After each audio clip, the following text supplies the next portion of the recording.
राजा रणवीर बहुत ही क्रूर था। उसके दिल में दया नाम की कोई चीज नहीं थी। छोटा सा गांव उसके हुक्म के नीचे कांपता था। हर दिन गांव वाले दुआ करते थे, डर से आजाद जिंदगी की भीख मांगते थे। लेकिन रणवीर को बस और ताकत चाहिए थी। उसे अमृता का भूत सवार था। रणवीर मानता था कि उसकी किस्मत में राज करना लिखा है, बस कुछ सालों के लिए नहीं बल्कि हमेशा के लिए। वो साधुओं और महात्माओं के पास गया, हर किसी के पास जो उसकी ये ख्वाहिश पूरी कर सके। राजा ने उन्हें धन और महल देने का वादा किया, लेकिन हर किसी का जवाब एक ही था, अमृता भगवान का दिया हुआ वरदान है, कोई इनाम नहीं जो जबरदस्ती छीना जा सके। रणवीर ने उनकी बातों का मजाक उड़ाया। उसने ये मानने से इनकार कर दिया कि उसकी इच्छा पूरी नहीं हो सकती। एक तूफानी रात एक काले कपड़े में लिपटा हुआ आदमी महल के दरवाजे पर आया। उसने दावा किया कि उसे अमृता का राज पता है। रणवीर की उत्सुकता बढ़ गई और उसने उसका स्वागत किया। अजनबी की आवाज भयानक थी। वो ऐसी ताकत का वादा कर रहा था जिसकी कल्पना भी नहीं की जा सकती। लेकिन उसने चेतावनी दी कि इसकी कीमत बहुत ज्यादा होगी। राजा अपनी महत्वाकांक्षा में अंधा किसी भी चिंता को नजरअंदाज कर दिया। वो बेसब्री से साधु के उपाय का इंतजार कर रहा था, उस ताकत को हासिल करने के लिए तैयार था जिसका वादा किया गया था। गांव वाले महल को देखते रहे, उनके दिल डर से भरे हुए थे। उन्हें लग रहा था कि कुछ बुरा होने वाला है। साधु ने अपना भयानक अनुष्ठान बताया। 100 बेगुनाह आत्माएं, उसने कर्कश आवाज में कहा, पूर्णिमा की रात बलिदान की जाए।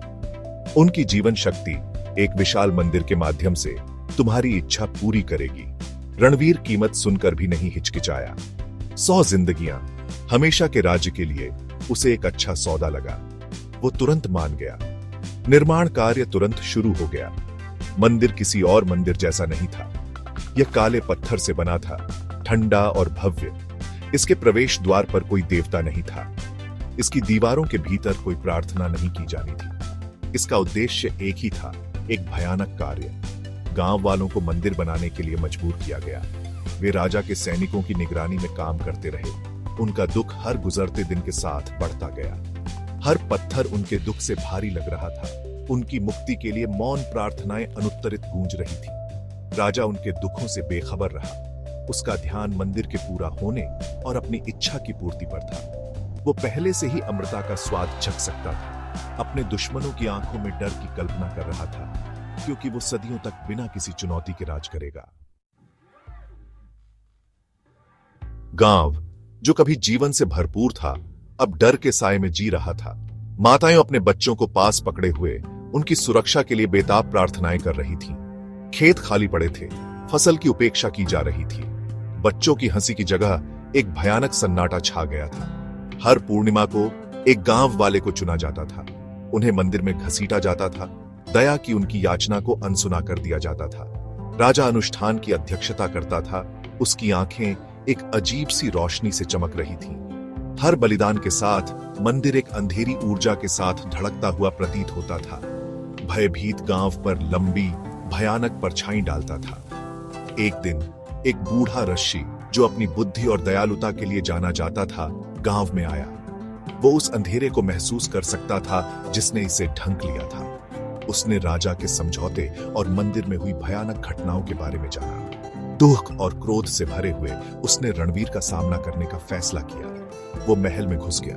पहरेदारों या राजा के क्रोध से नहीं डरा। उसने रणवीर को चेतावनी दी, यह रास्ता विनाश की ओर ले जाता है। सच्ची शक्ति मृत्यु और पीड़ा में नहीं, बल्कि करुणा और न्याय में है। राजा अपनी महत्वाकांक्षा में अंधा ऋषि के शब्दों को एक बूढ़े मूर्ख की बकवास समझकर खारिज कर दिया। उसने ऋषि को बाहर फेंकने का आदेश दिया। 100वें बलिदान की रात आ गई। हवा प्रत्याशा और भय से भर गई। राजा वेदी के सामने खड़ा था। उसका दिल उत्तेजना से धड़क रहा था। जैसे ही अंतिम बेगुनाह आत्मा की बलि दी गई, एक रूह कंपाने वाली चीख रात में गूंज उठी। धरती कांप गई। आकाश, जो कुछ क्षण पहले साफ था, एक भयंकर आंधी में बदल गया। बिजली मंदिर पर गिरी और उसे आग की लपटों में घेर लिया। जमीन फट गई और पूरी संरचना को निगल गई। जब धूल जमी तो बस एक सुलगता हुआ गड्ढा रह गया। राजा फिर कभी नहीं दिखा। गांव वाले आगे की बलि से बच गए। धीरे धीरे अपने जीवन का पुनर्निर्माण करने लगे। लेकिन मंदिर और राजा की क्रूरता की यादें बनी रही। ये जगह शापित मंदिर के रूप में जानी जाने लगी, जो रणवीर की महत्वाकांक्षा और उसकी भयानक कीमत की याद दिलाती है। राजा रणवीर की कहानी एक चेतावनी के रूप में काम करती है। लालच और क्रूरता केवल विनाश की ओर ले जाती है। सच्ची शक्ति दूसरों को घुटने टेकने के लिए मजबूर करने में नहीं, बल्कि उन्हें प्यार और करुणा से ऊपर उठाने में है।